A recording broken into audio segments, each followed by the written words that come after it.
Tales of Vesperia. It's considered to be one of the best, if not the best, Tales of game in the series. With the recent release of the remastered version, now would be as good of a time as any to give this game a go and see just how much I'll like it.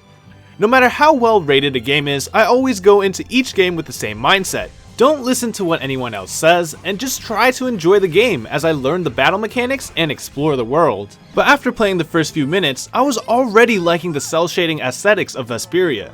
The characters look more anime-like, which I much prefer over the 3D models used in Vesperia and Berseria. While there are some issues with Vesperia's models, like terrible lip sync and limited facial and body expressions, it's still visually pleasing to look at.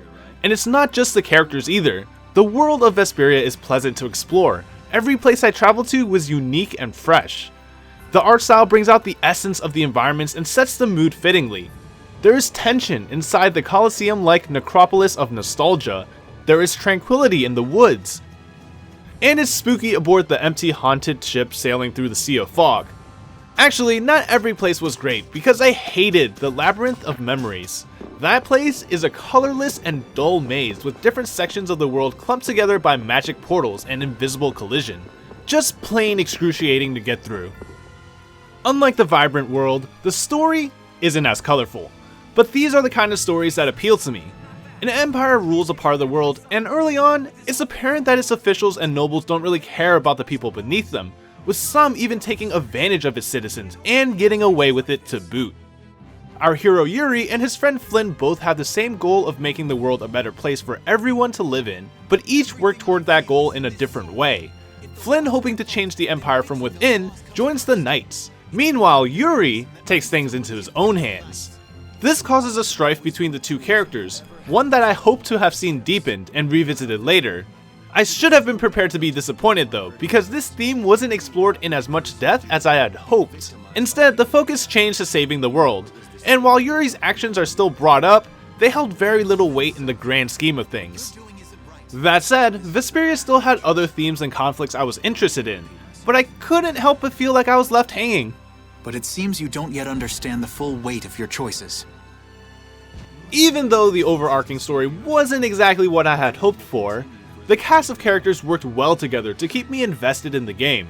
Except for Estelle, because I hate sheltered, wholesome characters who need to stop every 2 seconds to help someone in need.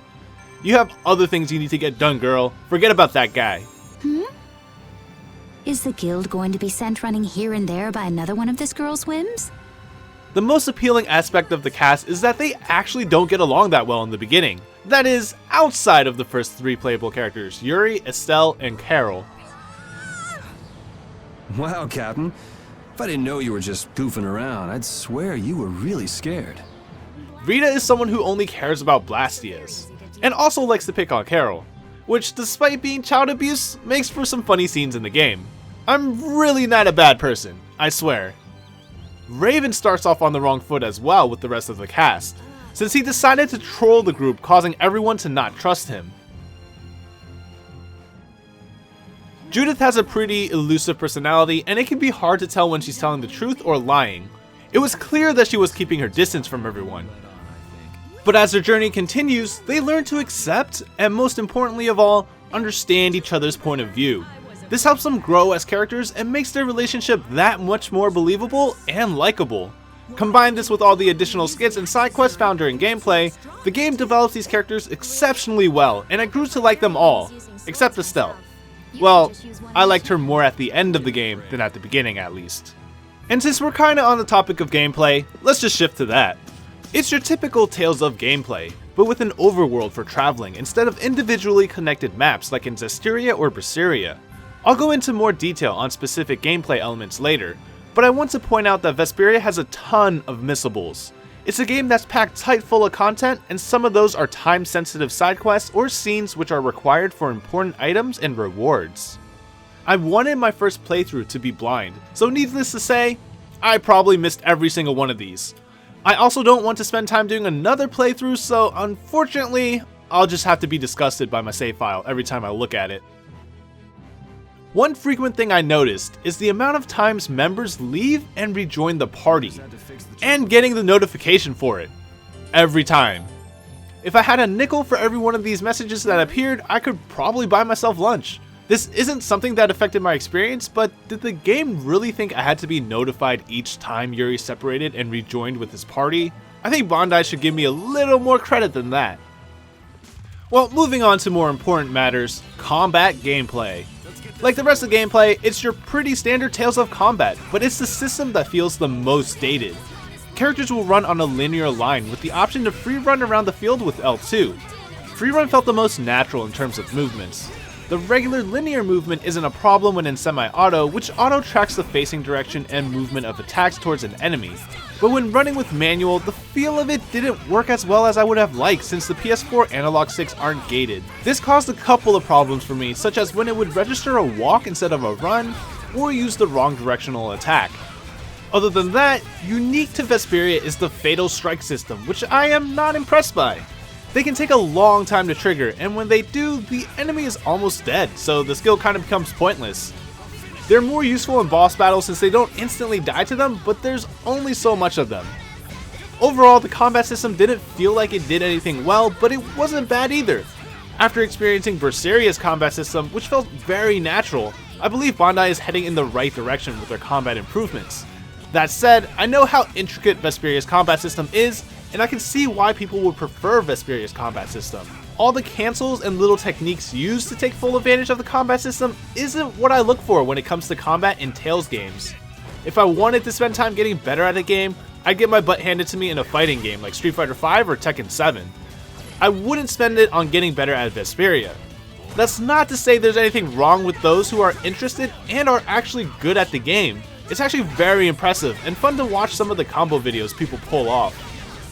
Since I don't want to get better at the game, I probably shouldn't have started my blind playthrough on hard. Enemies have 2.5 times their health, so it's scaled pretty ridiculously with fights dragging on for longer than I would have liked. And let's not get into the bosses. They were some of the biggest damage sponges I've ever fought. The rewards also felt unrewarding, with the only improvement being extra grade. I eventually just decided it wasn't worth it anymore and finished the rest of the game on easy. It would have been nice if there were extra mechanics or improved boss AI for hard mode with a weaker multiplier for their health, but I know this is a lot to ask for in a remaster. Character progression helped a lot with the character's power, but it still didn't make up for the lack of difference in my skill level to warrant playing on hard. Progression is pretty straightforward, which was nice. I didn't have to think too hard on builds since I didn't have to do any sort of weird matching like in Vesperia or have to deal with any RNG BS. Weapons and offhand equipment come with set skills that can be learned and equipped, so not having to repeatedly farm the same equipment for the perfect traits was nice. There was still some farming required for mats though, but it wasn't a problem when I didn't skip enemies. The gameplay loop of farming mats during story progression, crafting, and learning new abilities kept my attention on the game. Fortunately, the Definitive Edition comes with a good amount of add-ons which reduce the time I actually needed farming, in addition to providing some cool costumes. While these add-ons don't give you everything, it does provide a significant boost for those who want to blow through the early part of the game. They definitely made it less stressful for me when having to deal with progression, since I was kind of rushing through as well. Tales of Vesperia is a game packed tight full of content, and I didn't get through all of it. Damn you missable side quests. It'll easily make you spend 60 hours on the game, if not more if you become invested. Overall, the game falls short of something truly spectacular. Everything about it was pretty standard fare for a Tales of game. It's not a bad game by any means. It has a decent story that didn't bore me, good but dated combat, and an above average soundtrack which had a few songs that really resonated with me, like Dongres's theme, Ring a Bell, and A Tragic Decision. The cast of characters is definitely the best part of the game. Their adventure together created some good moments and made the experience more enjoyable. I can see why some consider Vesperia the best Tales of game, but for someone who may not be hardcore into the Tales of series, that might not mean much since there are so many strong IPs out there. Still, I would say give it a look since it's a pretty solid game, but if there are other games that you really want to play, there isn't too much you're missing out on by holding off on Vesperia. I'm not sure how long we'll be together. Here's to the road ahead, Estelle. To the road ahead, Yuri.